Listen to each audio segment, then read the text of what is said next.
یہاں تو ایسے بھی تماشے دیکھنے میں ملے ہیں کہ 4 بھائی تھے، 1 بہن تھی،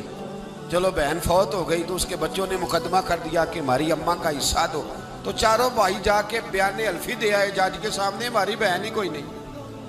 بیان الفی دے آئے معاذ اللہ، بہن ہی کوئی، کس لیے؟ مال کے لیے، دولت کے لیے؟ انما اموالکم و اولادکم فتنہ، جنالی تو پاپ کمائے کتھے نہیں ہو تیرے کر دے، بلا انہیں، اور یہاں آ کے تیری میت پہ کھڑے ہوں۔ میرے بھائی یاد رکھے، اپنی قبر پہ بوجھ تقسیم وراثت کی سب سے پہلی ضرورت یہ ہے کہ بیٹی کو اس کا حصہ ملے، اور صحیح معنوں میں بیٹی کو اس کا حصہ ملے۔ میرے نبی کریم صلی اللہ علیہ وسلم کی خدمت عالی مرتبت میں ایک صحابی تھے حضرت سعد بن ربیع رضی اللہ تعالی، یہ حدیث جامع ترمذی میں موجود ہے۔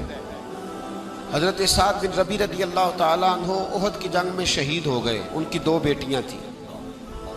ان کے بھائی نے ساری جائیداد اپنے قریب کر لی کیونکہ ابھی تک جائیداد کے احکامات بھی نہیں آئے تھے۔ ان کی زوجہ اپنی دونوں بیٹیوں کو لے کے نبی پاک کی بارگاہ میں پہنچ گئی، کہا یا رسول اللہ صلی اللہ علیہ وسلم، میرے خامد انتقال کر گئے، احد میں شہید ہو گئے، ان کے چچا نے ساری جائیداد پہ قبضہ کر لیا، حضور اب آپ بتائیں کیا کرنا ہے؟ اگر ان کے پاس کچھ نہیں ہوگا تو میں بیوہ عورت ان کے نکاح کیسے کروں، ان کو رخصت کیسے کروں؟ اس وقت اللہ کریم نے یہ آیہ مقدسہ نازل فرمائی جس کو آیت معراج کہتے ہیں۔ تو نبی پاک علیہ الصلوۃ والسلام نے بلایا حضرت سعد بن ربیع رضی اللہ تعالیٰ عنہ کے بھائی کو، اور بلا کے فرمایا اللہ سے ڈر جا، 2/3 اس کی بیٹیوں کو دے، 8واں حصہ اس کی بیوہ کو دے، اور باقی جو بچ جائے وہ تیرا ہے، لیکن جو جس حقدار کا حق ہے وہ حق اسے۔ اور میں نے کئی ایسے بھی باپ دیکھے ہیں ماشاءاللہ، بڑی جائیداد تھی، پر جانے سے پہلے بیٹوں کو بلایا، کہنے لگے ادھر آؤ، مجھ سے نام کرا لو، بعد میں کہیں میرے بھائی نہ اٹھ کھڑے ہو، کہیں تمہارا بہنوئی نہ دعویٰ کر دے۔ سارا بیٹوں کے نام کر گئے، پیچھے بچ گئی ماں، 8واں حصہ بیوی کا، اس حدیث میں جامع ترمذی میں نے عرض کیا، ماں بچ گئی۔ اب وہ بیچاری، بڑا بھائی کہتا ہے چھوٹے کے پاس رہے گی، چھوٹے سے پیار زیادہ ہے، اور چھوٹا کہتا ہے میرے بچے زیادہ ہیں، کمرہ ہی کوئی نہیں خالی، وہ کہاں رہے، وہ بوڑھی اماں کدھر جائے بھلا؟ اگر خامند سارے بیٹوں کے نام جو کر گیا تھا تو کسی کونے کی کوئی 1 دکان اپنی زوجہ کو بھی دے جاتا، کوئی اگر اگر کوئی پلاٹ کسی جگہ اس بیچاری کے نام بھی کر جاتا جس کا شریعت نے حصہ رکھا تھا، اگر اپنی زندگی میں ہبہ کر رہا تھا، وراثت تو مرنے کے بعد ہوتی ہے، اگر ہبہ کر ہی رہا تھا تو کچھ تھوڑا اس کو بھی دے دیتا، جس نے بچوں کو پالا تھا، کوئی تھوڑا سا اس بیچاری کے حصے میں بھی آ جاتا، چلو اس کا بھی بڑھاپا وقار سے گزر جاتا۔ لیکن بیٹوں کو نوازتے لوگوں نے بڑے بڑے حق ضائع کیے،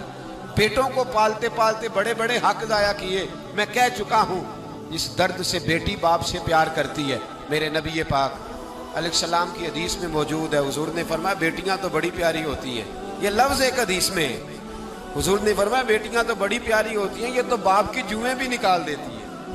یہ محبوب نے جملہ فرمایا، تو جمعے تک نکال دیتی ابا کے سر سے، تو بڑی پیاری ہوتی۔ تو مہربانی فرمایا بیٹی کو اس کا اصل حق دیں، جائیداد میں اسے حصے دار بنا، بیوی کو اس کا حق دیں۔ اگر کسی وجہ سے آپ سمجھتے ہیں کہ والد نے یہ کام صحیح نہیں کیا، آپ اپنے باپ کی قبر سے بوجھ اتار دیں، اپنی بہن کو جو اس کا حق بنتا ہے اسے دیں، بھائی یہ جرت کریں، بھائی طاقت کا مظاہرہ کریں، بھائی ہمت کریں، دیں بہنوں کو، کیوں نہیں دیا جا رہا؟ والد کی جائیداد سے حق ہے، حصہ ہے ان کا، اس حصے کو لینا ان کے لیے بڑا ضروری۔ میرے نبی پاک علیہ السلام نے زندگی میں جو انسان اپنے بچوں کو کچھ چیز دیتا ہے تو اس کو وراثت نہیں کہتے، اس کو ہبہ کرنا کہتے ہیں۔ حضور نے زندگی میں بھی منع کیا ہے، تو جو ہے میری بات پر علماء نے اجازت دی ہے، اگر کسی دینی مرتبے کی وجہ سے اگر والد اپنے کسی بیٹے کو زیادہ دیتا ہے تو زیادہ دے سکتا ہے، کسی کو اس کو اجازت ہے، لیکن یہ عمل زیادہ محبوب نہیں ہے اللہ رسول کی بارگاہ میں۔ اس کو اجازت تو ہے زیادہ دے دینے کی، لیکن کسی ایک کو بالکل محروم کر دینے کی اجازت، ہمارے کچھ بوڑھوں کا یہ بھی خیال ہوتا ہے جس نے 4 دن پیسے زیادہ، پیر زیادہ دبا دیے، 2-4 ایکڑ زمین اس کے نام ہو گئی، پیر جو زیادہ دبائے، جو ذرا 4 دن قریب زیادہ بیٹھا اس کو ہلکا ہلکا نوازنا شروع کر دیا. یہ طریقہ معمود نہیں.